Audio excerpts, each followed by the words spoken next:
Tudo bem com vocês? Tudo certo? Vamos dar um tempinho pro pessoal ir entrando. Como vocês podem ver, ó, aqui atrás é a loja do chá, aqui do Shopping Iguatemi. Nós estamos transmitindo direto daqui. O shopping está acontecendo localmente aqui, enquanto nós estamos por aqui gravando. Se por acaso vocês tiverem dificuldade de escutar, vão dando um alô aí pra gente saber que de repente a voz está um pouco mais baixa, mas a gente vai fazer uma forcinha para falar um pouco mais alto.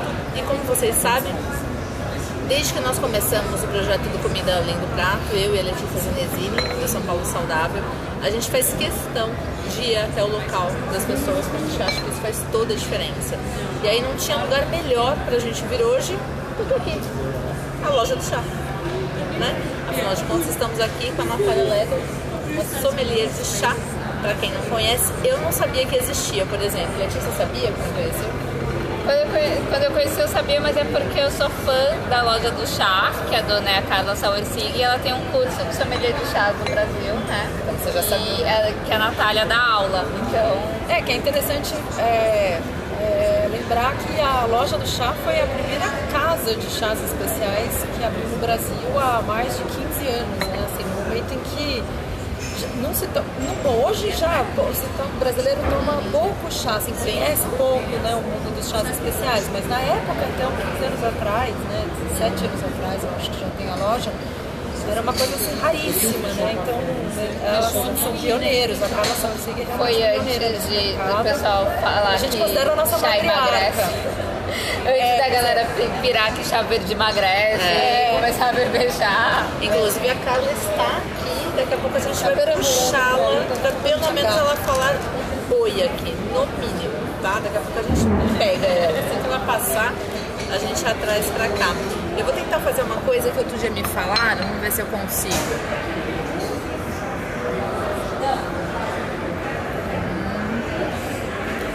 Que é pra compartilhar com mais pessoas. Vamos ver. Só tô mexendo na tela, pessoal, rapidinho. Não consigo. Deixa. Não consigo. Não vou Tecnologias. Não vou ficar inventando pra derrubar a transmissão, como eu já fiz, sei lá, umas 5 ou 6 vezes. Isso aconteceu. A gente faz isso sempre. Se eu não me engano, esse é o 28º que eu gravo. Eu já derrubei umas 5 ou 6 vezes por minha culpa. Outras foram por causa da conexão, mas algumas foram por culpa minha. A Letícia já esteve presente. Sim. Eu começo a querer mexer, falando, pra melhorar um pouquinho, derruba, normal, tô acostumada. Vamos lá? Vamos começar, pessoal? Então, Natália, conta um pouco pra gente, um pouco dessa história. Minha história. Essa história é com chá. Com chá. Então, a minha vem aqui. Pode vir. Seguinte, Pode sair vir. atrasar. Essa daqui. Essa é a cara. Não tem problema. Não, fugindo. Você já apareceu. Tarde demais. Ó, dá só um Só faz assim. Oi. Ó, pra quem quer conhecer esse local maravilhoso, essa é a Carla. Ela é responsável por tudo isso. Viu? Pra quem vier aqui ao Shopping Iguatemi, faça questão de conhecer. Mas se não fosse todas essas mulheres que estão sempre me apoiando, não ia adiantar de nada. Né? Tá bom. Obrigada. Olha aqui, eu realmente tenho que ir, mas como vocês estão super bem, olha, peçam a batata. Olha como a gente é bem tratada. A gente tá começando a esquentar o papo da gente tem bolinho, tem marzipan, matcha. Vocês ouviram? Vocês ouviram? Não, é maravilhoso. Eu já comi. É maravilhoso. Marzipan com matcha, tem matcha. É maravilhoso. É um doce que vale a Então pena. assim, ó, tá, se elas quiserem matcha, tem. Mas, Então, eu acho Tem coisas interessante começar salgadas. contando a história realmente. Tá. A história desse lugar já tem 17 anos, né? Essa história. Vai fazer. Vai fazer 17 17 anos. Olha, festa. boa festa, a gente vai cobrar a festa da tá Carla. vendo? Que louco, que louco, Celebração. que louco. Tem que celebrar muito. E aí numa próxima tem que rolar uma conversa com essa figura também, porque a mãe dela tem... Você tá Nossa, falando, a mãe dela é tem fantástica. histórias incríveis, assim, foi... Por isso que eu sou trouxe louquinha, entendeu? uma base Todo tempo. das relações humanas e da relação com o alimento, que é uma história à parte, que merece ser ouvida. É só marcar a data. Faremos. Pronto. Tu vai gostar, porque são Já histórias engatou. muito legais. E agora acabou o curso de sommelier de chá, o módulo 3, vai ter a formatura das gurias. vai falar sobre ele. Eu chorei muito no domingo, que foi a última aula, porque foi a apresentação de trabalhos. Então teve um trabalho que é chá com música, tem uma cantora lírica que fez o curso. Ela fez toda uma relação, né, de chá com música e cantou em chinês uma peça lírica para nós. E vai ter uma... Tá vendo? Já vai começar. Já teve um, vai ter mais um. E A gente vai informando para vocês as datas. chá com arte, também um trabalho. O outro é uma menina que é do Recife, que fez toda uma história do chá no Recife com os holandeses que começaram o chá no sertão. Muito legal. E outra turma fez todos os serviços de chá, sabe? Mostrando, e depois fizeram. Depois a gente tem que encontrar uma forma de disponibilizar esses trabalhos. Não, eles vão apresentar aqui na loja. O próximo curso, a próxima turma de sommelier de chá módulo 1 já está disponível à venda pela no Foodpass. Foodpass. E começa no dia 12. É segunda e terça, são 4 dias. Segunda e terça da semana que vem. Depois a gente dá essa informação certinha. Ela dá aula. Ela dá aula. Uma aula muito legal. Aconselho, sabe? Aconselho. Não a minha, dela. A minha já fica falando um monte de coisa. Tá? Gurias, fiquem bem, desculpa. Tá? Mas eu adoro. Sejam sempre bem-vindas aqui na casinha, a casa da sogra. Tchau, tchau. Essa é a figura da Carla. Então, na verdade, Maravilhosa. assim, a minha história com o chá começa justamente, tem a ver com a loja do chá, porque meu primeiro encontro com a minha ex-companheira foi assim, vamos tomar um chá? A gente tomou um chá daqui da loja do chá, num bule da loja do chá, e foi uma experiência linda pra mim. E o chá foi fazendo parte da minha vida, eu sou comunicadora, né, de formação, jornalismo, mas fui me envolver com as artes, com a dança, com a música, com as artes cênicas de modo geral. E tinha um interesse pela cultura oriental e pelo pensamento oriental. Aí, em 2011, a gente resolveu ir para a China, fazer uma viagem para a China. Eu já tinha um chamado para ir atrás de chá, mas não era uma relação assim tão profunda, né? Mas aí o que aconteceu foi que quando eu cheguei lá, e a primeira casa de chá que eu fui, na verdade eu já cheguei pedindo pro guia me levar uma casa de chá, eu nem tinha ideia do que eu ia encontrar, mas a minha intuição me dizia que ia ser uma experiência forte. E a primeira casa de chá que eu entrei e que eu vivenciei essa experiência da cerimônia, eu entrei em contato com alguma coisa, experimentei alguma coisa que eu nunca tinha acessado. Claro, porque não tinha acesso aqui, porque não existia aqui. E todos aqueles utensílios, e todos aqueles gestos, e o que acontecia enquanto a gente estava ali bebendo o chá era quase como um elemento dentro de todo aquele cenário.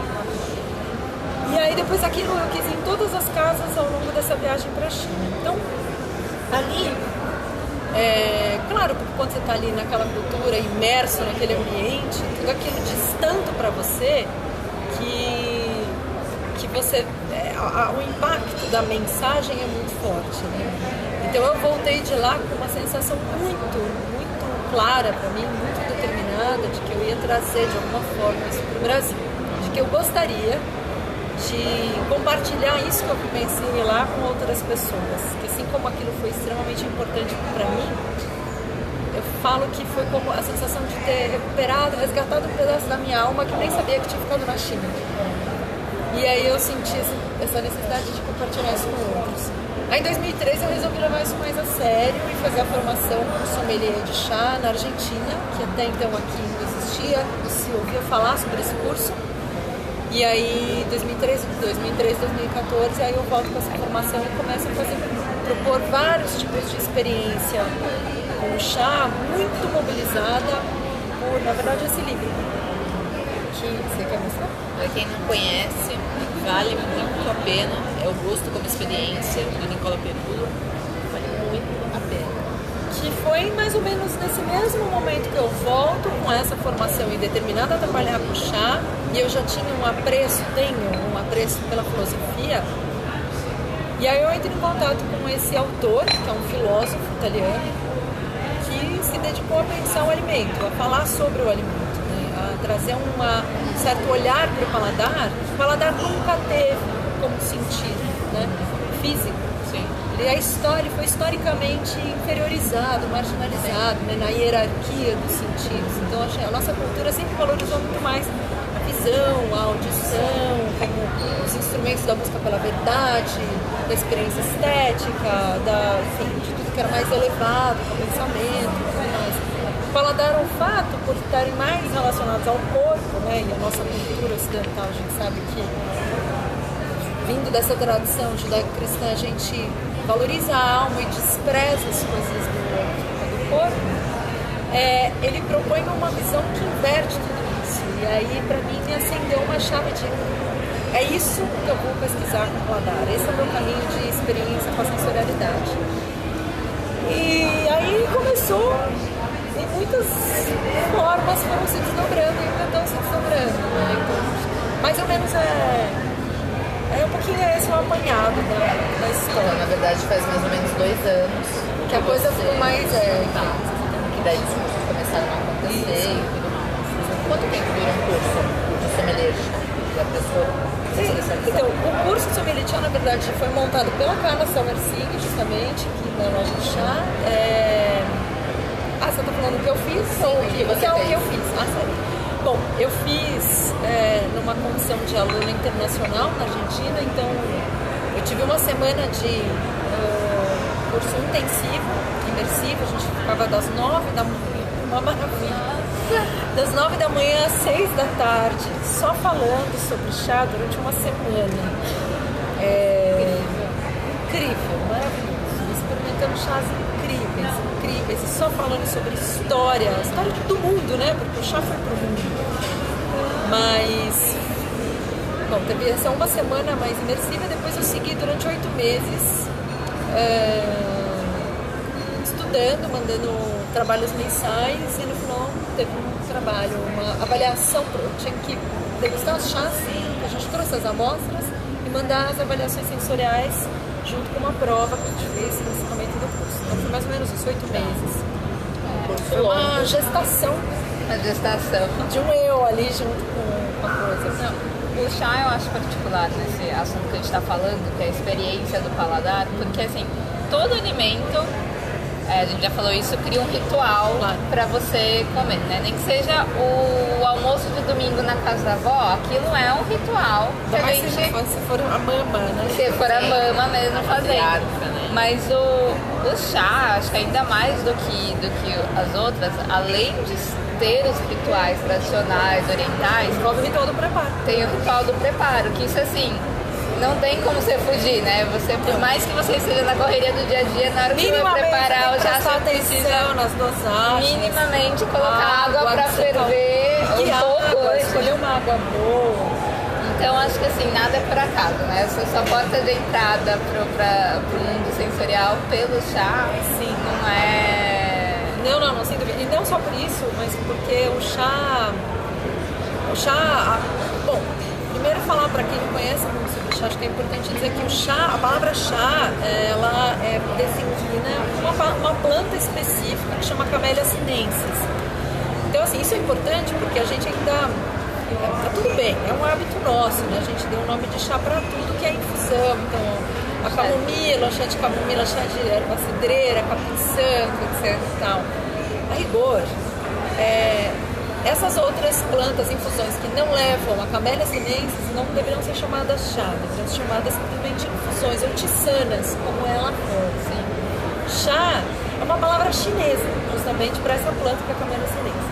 Então, tudo que é chá branco, chá verde, chá amarelo, chá preto, oolong ou chá pós-fermentado, dark tea, que são as 6 famílias de chá, se enquadra dentro disso que a gente está falando. Deveriam ser chamados juntos. Que são chá. Não, são chá. São chá, são as chás. famílias de chá. Agora ele pode levar outras misturas, como esse que a gente está tomando. Pra indicar para você, a gente está tomando neste momento um Earl Grey, que é um blend clássico britânico, uma das grandes invenções dos ingleses em termos de chá, que é um chá preto com óleo de bergamota. Então ele é aromatizado, por exemplo, com óleo de bergamota, mas ele segue sendo chá, a base é o chá preto. O que não leva a chá seria, na verdade, infusão. Então, voltando para o chá, a Camellia sinensis, ela tem uma composição alquímica, mais do que química, né? Alquímica, muito especial, muito singular, que faz com que quando você está degustando, depois de alguns minutos, que aquela bebida, que o chá começou a fazer efeito na tua corrente sanguínea, e chegar no teu cérebro, o que acontece? Ele tem lá uma cafeína, claro, o chá tem cafeína, é uma cafeína, claro, mais sutil, uma dosagem menor do que a do café, mas além disso, essa cafeína, ela é modulada pela ação dos taninos. Então, assim como os vinhos, o chá também tem taninos. Os taninos, que são a classe de polifenóis, além de fazerem super bem para a saúde, porque são antioxidantes, são as tais das catequinas, né? Principalmente chá verde, né? Muito rico em catequinas. Eles modulam a ação da cafeína. Eles refreiam a liberação da cafeína no sangue, de maneira que, diferente do café que você ingere, você tem um pico excitatório, a cafeína do chá ela vai sendo liberada aos poucos, então você vai despertando aos poucos. Isso pode durar cerca de 10 horas. Significa que eu tomei esse chá agora, essa cafeína vai sendo liberada na minha corrente sanguínea durante muito tempo. Então você vai ficando tranquilamente acordado, você vai despertando. Você fica desperto, né? Você não é elétrico, você fica desperto. Você fica acordado. Os sentidos mais aguçados. E tem uma outra substância que é o contato. Acho importante dizer isso porque é o que dá um caráter singular da experiência que o chá proporciona pra gente. Chama L-teanina. A L-teanina foi isolada na composição de calmantes naturais, fitoterápicos, essas coisas, porque ela atua, olha só, na liberação de serotonina, endorfina, que causa o quê? Bem-estar muscular, relaxamento muscular, sensação de saciedade. Ela atua num neurotransmissor chamado GABA, que é o que dá a sensação de saciedade. Portanto, está relacionado também com a dieta, no sentido de você alcançar essa sensação de estou bem, de já estou satisfeito. Isso, de saciedade, né? Acalma a ansiedade. Então, toda essa composição faz com que você tenha, ao mesmo tempo, uma sensação de um despertar causado pela cafeína, despertar tranquilo, que vai sendo modulado, portanto, você não tem um pico excitatório. Você não tem um rebote também, né? Tem também um rebote, a duração disso é mais longa, e você tem a L-teanina que ainda te causa um relaxamento, que, portanto, também contrapõe a ação da cafeína. Então, o que acontece? Na antiguidade, foi assim que o chá, na verdade, começou a ser cultivado, o consumo dele começou a ser cultivado, foi nos tempos de meditação, os tempos zen budistas, né? Os tempos que ajudava as pessoas a entrarem num estado meditativo e, ao mesmo tempo, permanecerem acordadas por muitas horas durante a meditação. Então, o chá é ritual no preparo e ritual no degustar, no experimentar essa experiência. Isso que é... essa bebida maravilhosa. E no seu trabalho, quem não conhece, a Natália, ela faz vários tipos de eventos, tanto privados quanto eventos abertos. A gente teve um semana passada, tem outro marcado, e nesses eventos ela faz também degustação às cegas, que não é uma pura degustação, está envolvida num contexto muito maior que você tem que estar presente para entender, não tem como eu te explicar assim, só com palavras. Mas o que eu acho legal nessa degustação às cegas que você faz é que você traz esse estado meditativo, mas com outro propósito. Acho que é um propósito mais de educação sensorial e de construção de si mesmo. Assim, não sei como a palavra certa que usar, mas assim, você você estar presente através dos sentidos, e isso te traz também uma noção interna. Assim, pelo sentido você explora o externo e o interno ao mesmo tempo.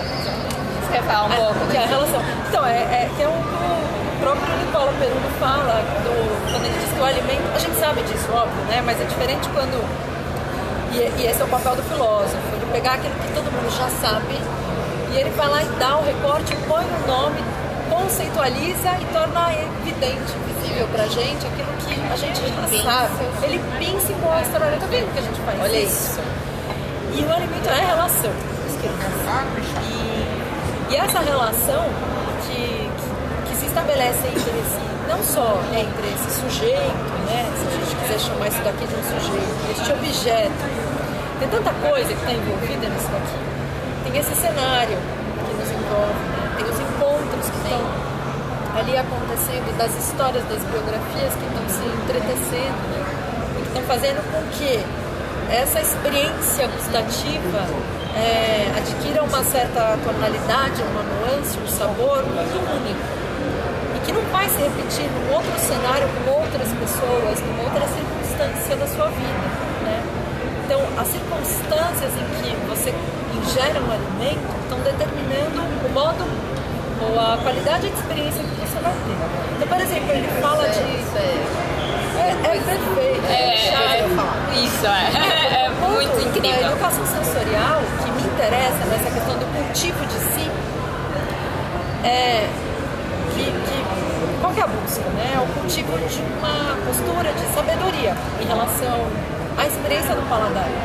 O que é sabedoria, né? Sabedoria do paladar, do ponto de vista do Nicola, que eu concordo. Claro, os que peguei pra mim. Sabedoria é uma postura flexível e ao mesmo tempo cultivada, adulta. Adulta no sentido de que você conscientemente, intencionalmente, desenvolve uma percepção e um cuidado com aquilo que você está fazendo que te dá te enriquece aquilo que você faz, aquela experiência que você está tendo, que não é simplesmente do prazer direto, ou também não é da desatenção, ou seja, eu faço a coisa sem prestar atenção no que eu estou, indiferença em relação ao alimento. Que são as 3 vias de acesso à experiência gustativa, como ele coloca, né? A gente tem a experiência do prazer desnudo, prazer infantil, né? É mais fácil, vamos dizer assim, gostar de chocolate.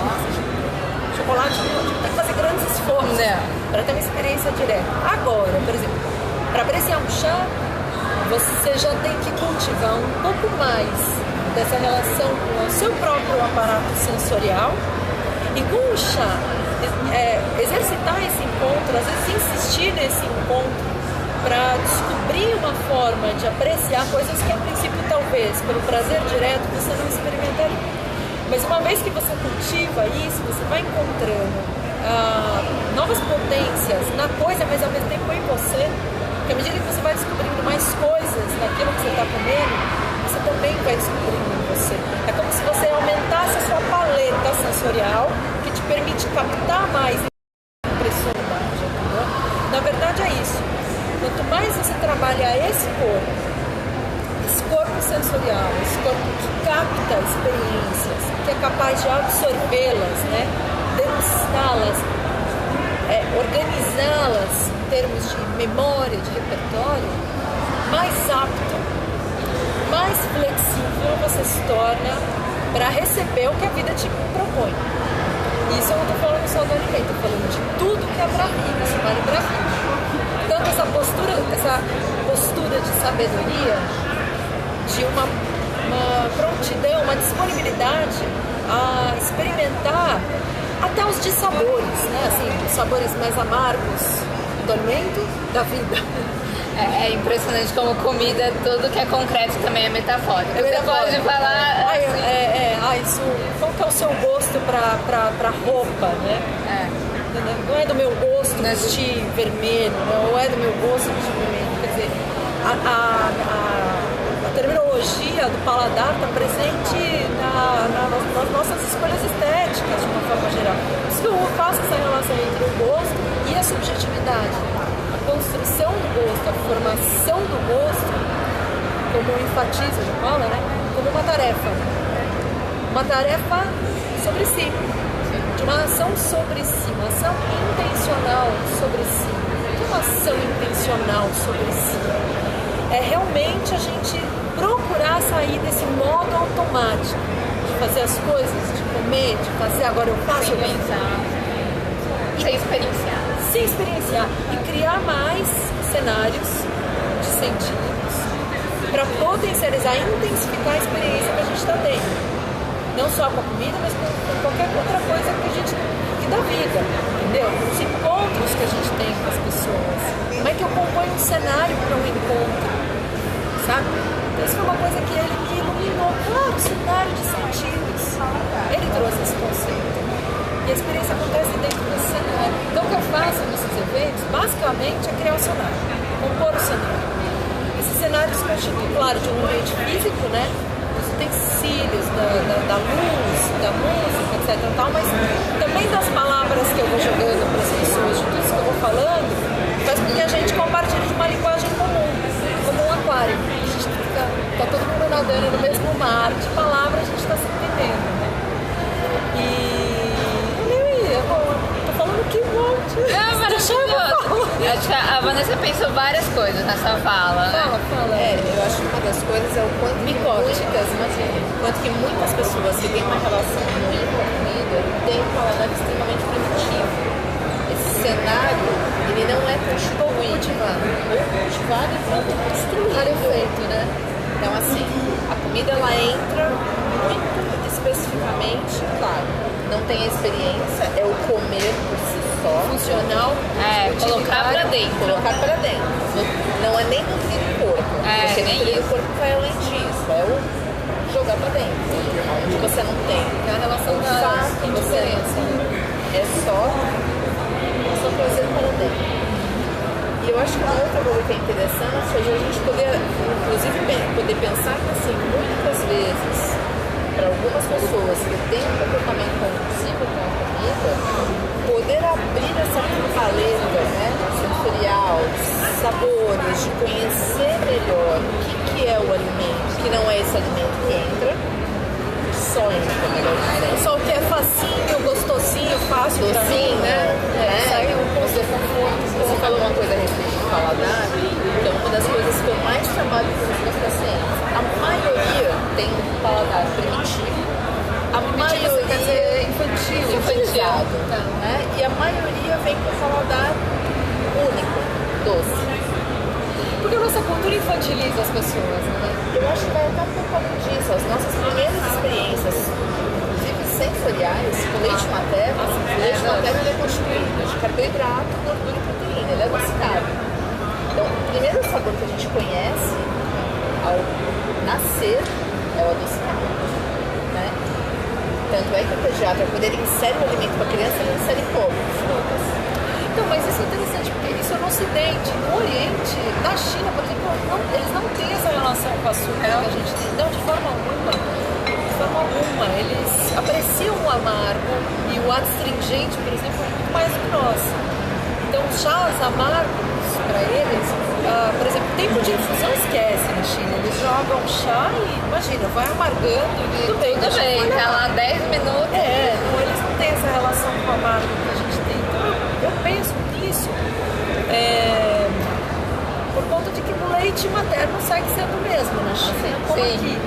Mas talvez a inserção seja diferente. A inserção seja diferente. Eu acho que a nossa cultura tende a infantilizar um pouco o nosso gosto de uma forma mais ampla. Você, como psicóloga, até mesmo se a gente for pensar na indústria alimentícia, Coca-Cola, né? Aí por aí vai, todos os saquinhos e os pacotinhos que são vendidos para criança. Mas eu acho que de forma geral, claro, a criança ela necessita de um adulto bem informado para que consiga fazer uma experiência diferente, sem sombra de dúvidas. Por isso que eu acho que cada vez mais os adultos têm mais responsabilidade a mais com as crianças, independente de serem pais. Independente de serem pais, acho que isso é só um detalhe no final da comunidade, assim. Exato, é geral. Mas é interessante ver isso. Quando você pega um adulto com um paladar extremamente entende ao doce, você fala, olha, comece a experimentar outros sabores. Porque um leque que você não está explorando. Mas assim, gente, mas eu não gosto. É a primeira frase que eu escuto. Eu não gosto. Aí você para e fala assim, tudo bem, você não gosta, eu já imaginava, não precisava nem dizer. A questão é, você está aberta a isso? Porque para que você consiga experienciar, você precisa tentar. Pois é. E não vai ser na primeira vez que você vai gostar. Já para o meu filho, ele falava uma coisa que eu achava demais. Toda vez que você oferecer um alimento para o seu filho, depois de 6 meses, você tem que contar que ele tem que experimentar por no mínimo 10 vezes. No mínimo. E mesmo que ele recuse essas 10 vezes, daqui a um período, você vai começar de novo no mesmo tempo. Em formatos diferentes. Frito, cozido, assado. Isso também muda o sabor. Você não pode entender que uma criança não gosta de um alimento só porque ela precisa de uma vez. Ela é obrigada a ser exposta. Eu acho que isso é muito interessante, que é esse fato de você estar recebendo esse. E você sabe que me lembrou que eu não gostava de berinjela. Mas quando a minha mãe fazia a parmegiana, pra mim era lasanha, eu comia berinjela.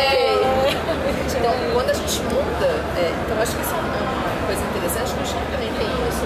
Vou falar da minha experiência. Eu deixei de usar adoçante, sei lá, 1 ano e meio, praticamente. E antes eu tomava chá adoçado. Tudo bem, com os adoçantes, stevia e tal, mas era adoçado. Sucralose, mas tinha sabor. Eu comprava chá verde de caixinha. Nunca mais. Mas a gente tem que falar a verdade. Depois a gente Ele já vinha adocicado, né? Não é um chá verde normal. Não é um chá verde. Nem um chá verde pra começar. Chá de saquinho é exatamente o chá verde que a gente faz. E aí uma coisa que eu achei extremamente interessante, aí falo pela minha experiência, é que conforme eu fui experimentando cada vez mais os chás sem nenhum tipo de adição de açúcar ou de adoçante, aí você começa a entender o que é o chá, né? Tem uns que são mais amargos, tem uns que já tem um tom mais adocicado por si só. Os cítricos, quando você adoça, você coloca todos numa mesma faixa. Você nivela. A Paula, nutricionista, Paula Mello, ela disse uma coisa que eu acho fantástica. Tudo que você precisar adoçar ou colocar sal significa que você não gosta do doce. Você põe tudo na mesma faixa, acho que foi. Você vai dar uma correção pra chegar perto do que você quer. Faixa. É como o equivalente na música, seria como você transformar um arquivo de um vinil em MP3. Você corta todos os harmônicos, né? E você, não, mas a música tá igual. Não tá igual, porque perdeu a ambiência, perdeu aquela profundidade. Você põe essa faixa. E você sabe que você tava falando, ai meu Deus, me escapou agora. Continua. Tá bom. O que eu ia falar também que eu achei interessante nessa fala, né, que a gente falou de colocar pra dentro alimentos sem criar experiência, que você até fez a ligação com o pessoal que tem essa relação compulsiva com a alimentação, porque também quando você põe pra dentro sem criar experiência, assim, já não era uma situação de fome, né? Você já estava colocando pra dentro pra ter algo pra botar pra dentro.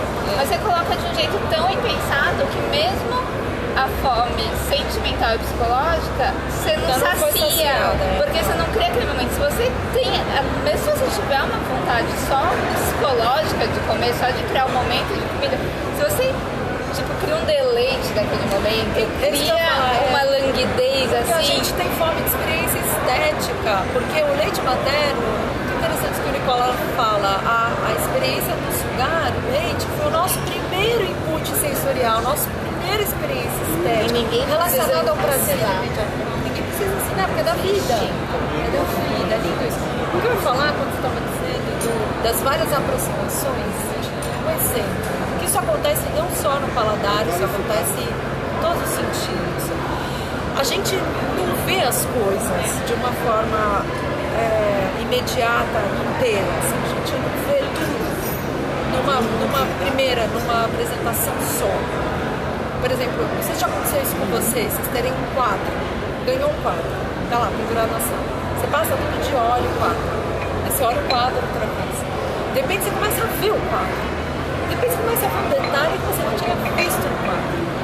Aí você começa a ver coisas por dentro do quadro.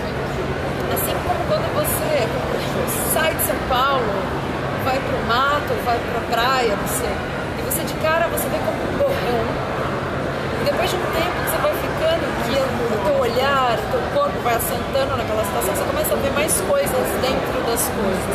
Portanto, a insistência da observação, a insistência da permanência numa relação construída com qualquer coisa, qualquer campo de pesquisa, de experiência que a gente com qualquer sentido, ela demanda tempo, ela demanda uma coisa que hoje em dia está extremamente rara, que é compromisso, perder tempo com as coisas.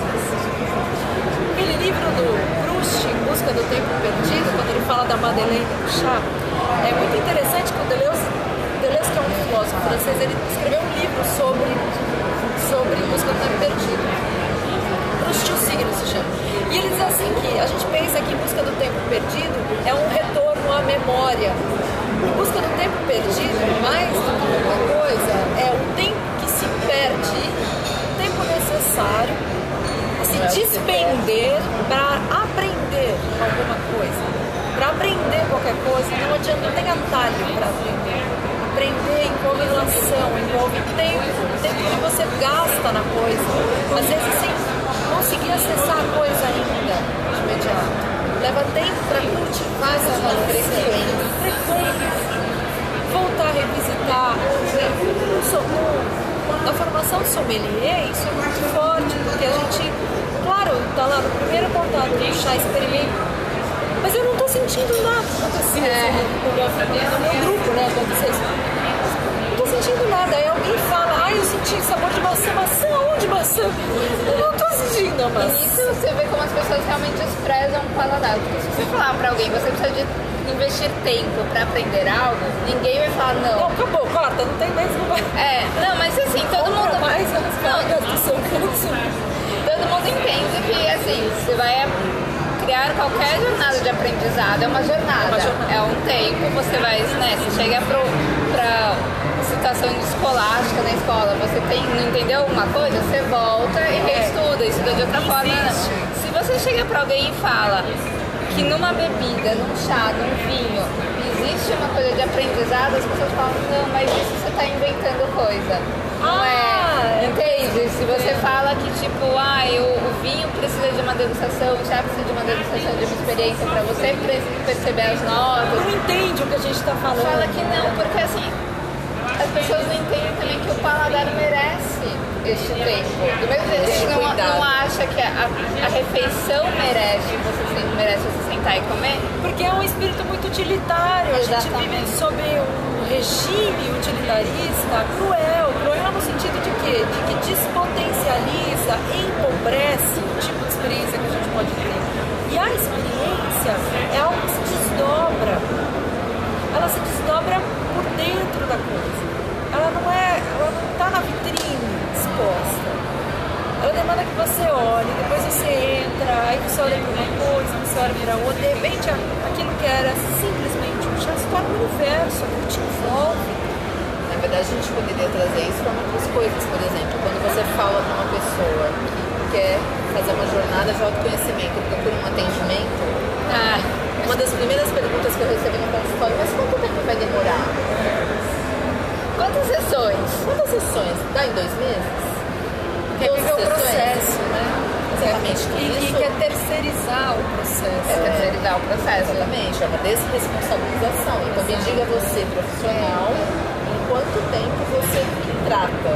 Não é em quanto tempo eu posso me conhecer ou eu me abro a me conhecer. Essa é uma das coisas que mais ocorre na história. Que tem a ver com a postura infantil do paladar, que é um não querer se responsabilizar por si mesmo.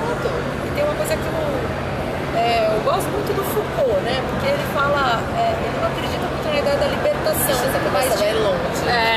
Tá bom isso. Sobre Foucault. Práticas de liberdade, práticas de cultivo de si, prática de si. É um trabalho braçal, mesmo, literalmente, sobre si, de ir além de coisas ir além do que eu acho que gosto, né?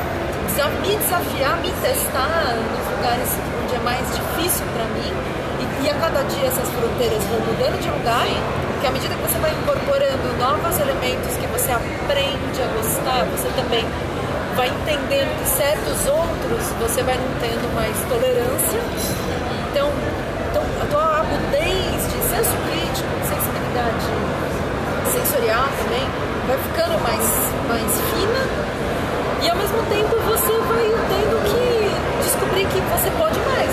E você quer poder mais? Não é isso. Você quer poder mais? Porque você vai podendo, você já não precisa, você não carece de ficar fazendo papel de vítima, de ficar se apoiando em um, se apoiando em outro. Você vai entendendo que você pode, portanto você se apoia sobre as próprias pernas, você assume a responsabilidade, a autoria da sua própria vida, claro, não como um ser isolado de tudo, na relação, mas como alguém que faz escolhas. Fazer escolhas, claro que demanda trabalho, demanda responsabilidade, demanda suportar, acertar e suportar o errar, pôr a cara no mundo, sustentar isso que vem, pôr a cara no mundo, né? Então eu acho que assim, o que da criança é interessante a gente preservar para o adulto. O espírito brincalhão, o bom humor, da flexibilidade, vontade de aprender. A criança é toda aberta de conhecer, não com uma finalidade prática, utilitária. A criança quer conhecer porque ela quer experimentar, ela vai em busca de experimentar. E porque ela experimenta, porque ela degusta, ela aprende. Porque ela degusta, ela aprende. Tem uma coisa de bem-aventurança. Isso. A criança, ela topa ir em frente. E olha, e tudo é uma jornada, tudo é uma aventura, porque tudo é como se fosse pela primeira vez. Então, tiver esse primeiro olhar para as coisas, capaz de sempre se encantar de novo. Nossa, mas é o mesmo Bray. Eu sento, experimento. É sempre o espanto, né? Então, cultivar a capacidade de espantar-se com a mesma coisa muitas vezes é o que vai te levar justamente a descobrir novas coisas dentro do mesmo. Portanto, você sai da rotina, da mesmice, você constrói cada dia de uma forma nova, né? Assim, então, isso da criança é algo que é interessante a gente levar, e não aquele outro lado da criança que é apenas conforto, ser acolhida, tudo pra mim.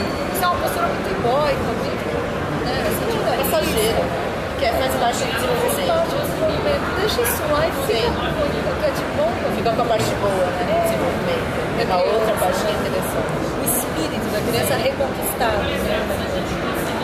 Só colocando uma vírgula no nosso papo, é uma coisa que eu acho legal a gente falar também, que a gente sempre faz um primeiro bate-papo antes de fazer o Periscope, né? E que a gente comentou no nosso primeiro bate-papo, que é uma coisa que o Nicola trata, assim, a gente tá falando tudo muito de filosofia, a gente enalteceu, assim, a conversa, e parece às vezes que a gente tá indo pra abstração, quando na verdade a gente tá falando de coisas muito concretas e mundanas, e é exatamente o trabalho do Nicola e o seu, de falar da gastronomia e da comida de maneira alta, mas não falando de comida só da gastronomia alta, né? Que as pessoas acham que você só pode enaltecer a gastronomia e não ver que essa experiência estética não tá no prato requintado do restaurante Michelin. Tá no teu café da manhã que você tá fazendo com pressa e não notando aquela experiência. Nossa, que bom que você trouxe pra isso, gente. É um ponto importante, porque é exatamente isso. Porque essa conversa... Bom, primeiro pra dizer que antes desse livro, né, esse livro é uma continuação de um outro livro que ele escreveu, que é uma pergunta. A cozinha é arte? Essa é a questão que ele coloca. A cozinha é arte? Não é ele que coloca, óbvio, é uma questão que está colocada no momento da nossa cultura capitalista contemporânea, onde a gastronomia está sofrendo um boom, né? Assim, todos os dias, milhares de fotos de Instagram da tapioca com suco verde que você comeu no café da manhã, e do sanduíche gourmet, e da comida que você comeu no food truck, e os chefes aparecendo na televisão e virando celebridades, sendo tratados como artistas também, porque tem a genialidade da invenção do prato, etc. Então essa pergunta é extremamente pertinente, né? Refletir sobre isso. Então, assim, o que ele faz? Ele pega o paladar, que foi esse sentido marginalizado pela história do pensamento e da arte, E ele, ao invés de tentar inverter essa pirâmide, colocando agora o paladar é que é o sentido legal em detrimento da visão e da audição, ele pensa, não, é como radicalizar a experiência, a marginalidade do paladar, como uma coisa que é tão banal, tão cotidiana, tão rasteira, no sentido de a gente faz o tempo inteiro, e todo mundo faz algum tipo de, come algum tipo de coisa, 3, 4, 5 vezes por dia, né? Que vamos olhar para isso que pode acontecer para qualquer um, em qualquer lugar. E não só para a experiência estética que só pode acontecer para uma certa elite que tem acesso a um certo restaurante, tipo de restaurante em certos momentos. Então o que ele faz é realmente trabalhar a estética do gosto como uma estética relacional, que a gente falou da relação, e que cada composição do encontro ou de uma experiência vai te proporcionar uma intensidade nessa relação que é realmente única e que é sua, né?